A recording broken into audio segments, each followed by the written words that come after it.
P news.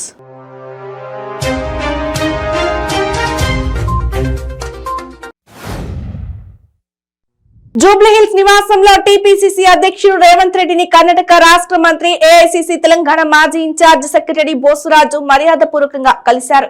బోసురాజుకు సాదర స్వాగతం పలికారు రేవంత్. మంత్రిగా తొలిసారి ఇంటికి వచ్చిన బోసురాజును శాలువాతో సత్కరించారు. మాజీ ఎంపీ పొంగులేటి అనుచరుల శవాలు కూడా మిగిలవంటూ ఖమ్మంలో గుర్తు తెలియని వ్యక్తులు పోస్టులను విడుదల చేసిన ఘటన కలకలం రేపుతోంది. దీనిపై పొంగులేటి స్పందిస్తూ ముఖ్యమంత్రి కేసీఆర్ పై నిప్పులు చెరిగారు. చట్టం మీ చుట్టమా అని ప్రశ్నించారు. ఎంతమందిని చంపుతారో చంపండి, మేము చూస్తామని ఛాలెంజ్ చేశారు.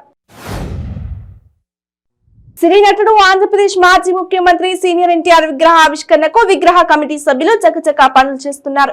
ఖమ్మం జిల్లా కేంద్రంలోని లకారం చెరువు మధ్యలో ఎన్టీఆర్ విగ్రహ ఏర్పాటుకు సన్నాహాలు జరిగాయి. 4 కోట్ల రూపాయల వ్యయంతో కాంస్య విగ్రహం ఏర్పాటు చేస్తున్నారు. ఆర్టీసీ బస్సు ఢీకొని 2 విద్యార్థులు మృతి చెందిన సంఘటన మేడిపల్లి పోలీస్ స్టేషన్ పరిధిలో చోటు చేసుకుంది. బోడుపల్లిలోని జాహ్నవి డిగ్రీ కాలేజ్ కి చెందిన విద్యార్థులు భూమా సాయి కుమార్, అనిత స్నేహితులతో కలిసి సంఘి టెంపుల్ కు వెళ్లారు. బైక్ పై బోడుపల్లికు తిరిగి వస్తుండగా ప్రతాప్ సింగారం పరిధిలోని డబుల్ బెడ్రూమ్ ఇళ్ల సమీపంలో ఆర్టీసీ బస్సు ఢీకొనడంతో తీవ్రంగా గాయపడిన వారు అక్కడికక్కడే మృతి చెందారు. సైదాబాద్ డివిజన్ సాయిరాం నగర్ లో జలమండలి అధికారులు స్థానిక కార్పొరేట్ కు ముందస్తు ఎలాంటి సమాచారం లేకుండా డ్రైనేజ్ పైప్ లైన్ నిర్మాణ పనులు చేపట్టడం వివాదాస్పదంగా మారింది. సాయిరాం నగర్ లో పంచాయతీరాజ్ శాఖ సిడిపి నిధులతో 3 రోజులుగా డ్రైనేజ్ పైప్ లైన్ల నిర్మాణ పనులు కాంట్రాక్టర్ చేపట్టారు. MLA Nimmala Ramanaidu paper boy అవతారం ఎత్తారు. పశ్చిమ గోదావరి జిల్లా పాలకులు కిడ్కో గృహాలు 90% పనులు పూర్తయితే మిగిలిన 10% పనులను పూర్తి చేసి లబ్ధిదారులకు ఇవ్వాలంటూ నిరసన వ్యక్తం చేస్తూ ప్రతి నెల 2 రోజులు ఇంటింటికి తిరిగి న్యూస్ పేపర్ వేస్తూ నిరసన వ్యక్తం చేస్తున్నారు.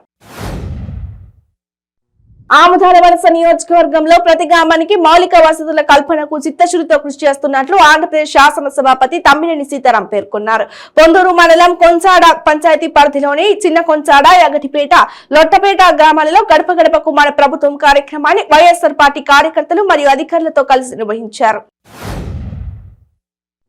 ఇక తిట్టడమే పవన్ కళ్యాణ్ మేనిఫెస్టోగా మారిందని పౌర సరఫరాల శాఖ మంత్రి కారుమూరి వెంకట నాగేశ్వరరావు అన్నారు. జనసేన అధినేత పవన్ కళ్యాణ్ చెప్పులు చూపుతూ తాట తీస్తా, తోలు తీస్తా, బట్టలు ఉడతీసి కొడతా, ఇంట్లో నుంచి లాగి కొడతా అంటూ అదే తన మేనిఫెస్టోగా పెట్టుకున్నారంటూ మంత్రి వ్యాఖ్యానించారు. తిరుపతి నగరంలో తొలి ప్రేమ సినిమా ప్రదర్శితం అవుతున్న ప్రతాప్ థియేటర్ లో అభిమానులు హంగామా చేశారు. థియేటర్ ను ధ్వంసం చేశారు. తొలి ప్రేమ సినిమాలోని పాటలకు కొంతమంది ఫ్యాన్స్ స్క్రీన్ వద్దకెళ్లి డాన్సులు చేశారు. థియేటర్ యాజమాన్యం వారిని వారించింది. దీంతో కోపంతో ఊగిపోయిన అభిమానులు థియేటర్ ను ధ్వంసం చేశారు. ఒక్క అవకాశమన్న జగన్ ప్రజలను ముంచేశారని తెదేపా పోలిట్ బ్యూరో సభ్యుడు కళా వెంకట్రావు విమర్శించారు. ఈ ప్రభుత్వానికి దోచుకోవడం, దాచుకోవడం తప్ప మరేమీ లేదని అన్నారు. బటన్ నొక్కుతున్నట్లు చెబుతున్న జగన్ నిత్యావసరాల ధరలు మాత్రం తగ్గించడం లేదని, ప్రభుత్వం సరఫరా చేస్తున్న కల్తీ మద్యం ప్రజల ప్రాణాలు తీస్తోందన్నారు. హైదరాబాద్ కొండాపూర్ జిల్లా హాస్పిటల్ వేదికగా రాష్ట్ర వ్యాప్తంగా తెలంగాణ డయాగ్నోస్టిక్ ద్వారా అందించే 134 పరీక్షలను వర్చువల్ మోడ్ లో మంత్రి హరీష్ రావు ప్రారంభించారు. మంత్రి హరీష్ రావు మాట్లాడుతూ రాష్ట్ర వ్యాప్తంగా 8 డయాగ్నోస్టిక్ సెంటర్లు, 16 రేడియాలజీ సెంటర్లను ప్రారంభించడం జరిగిందన్నారు. కొబ్బరి ముక్క నోట్లో ఇరుక్కొని 3 ఏళ్ల బాలుడు మృతి చెందాడు. హైదరాబాద్ లోని కుషాయిగూడ పిఎస్ పరిధిలో ఈ ఘటన చోటు చేసుకుంది. కుషాయిగూడ పరిధి చర్లపల్లి డివిజన్ సోనియా గాంధీ నగర్ లో నివసిస్తున్న శ్రీకాంత్ త్రివేణి దంపతులకు 2 కొడుకులు. శ్రీకాంత్ ఆటో నడుపుకుంటూ కుటుంబాన్ని పోషించుకుంటున్నాడు. గుడిలో కొబ్బరికాయ కొట్టి ఆ ముక్కలు తెచ్చి ఇంట్లో పెట్టారు. చిన్న కొడుకు జశ్వంత్ వాటితో ఒక ముక్క తినేందుకు ప్రయత్నిస్తుండగా నోట్లో ఇరుక్కుంది. గమనించిన తల్లిదండ్రులు కొబ్బరి ముక్కను తీస్తుండగానే జశ్వంత్ ఊపిరి ఆగిపోయింది. హైదరాబాద్ లో ఖరీదైన BMW కార్ల చోరీలకు పాల్పడుతున్న ఓ చిన్న తరహా ఫ్రీలాన్స్ వెబ్ డిజైనర్ ను పోలీసులు అరెస్ట్ చేశారు. అతను 2 BMW కార్లు చోరీ చేసినట్లు పోలీసులు గుర్తించారు. ఒక్కో కారు విలువ 1 కోటి వరకు ఉంటుందని భావిస్తున్నారు. ఈ కేసుకు సంబంధించిన వివరాలను మాదాపూర్ డీసీపీ కె శిల్పవల్లి మీడియాకు తెలిపారు. ఆదిలాబాద్ రూరల్ మండలంలో కరెంట్ షాక్ తగిలి ఓ వ్యక్తి మృతి చెందాడు. చించుఘాట్ జీపీ పరిధిలోని జందాగూడకు చెందిన పెందూరు మాధవరావు కూలి పని చేసుకుంటూ జీవనం సాగిస్తున్నాడు. ఇల్లు పైకప్పు టీన్ రేకులు ఆనుకోకుండా హై టెన్షన్ వైర్లకు తగలడంతో కరెంట్ షాక్ తగిలి కింద పడిపోయాడు. వెంటనే కుటుంబ సభ్యులు రిమ్స్ కు తరలించారు.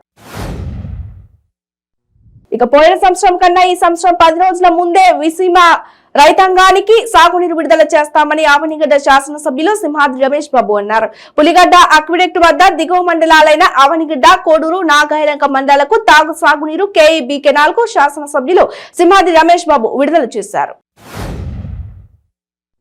వెనుగొండ ఘాట్ రోడ్డు వద్ద వైసీపీ శ్రేణులు ఏర్పాటు చేసిన విద్యుత్ ప్రభ కూలి ముగ్గురు తీవ్రంగా గాయపడ్డారు. ఈపూరు మండలానికి చెందిన నాయకుడు దీన్ని ఏర్పాటు చేయగా ఈదురుగాలులు వీచడంతో ప్రభ కూలి అక్కడ వారిపై ఇనుప ఫ్రేములు పడి పలువురు తీవ్రంగా గాయపడ్డారు.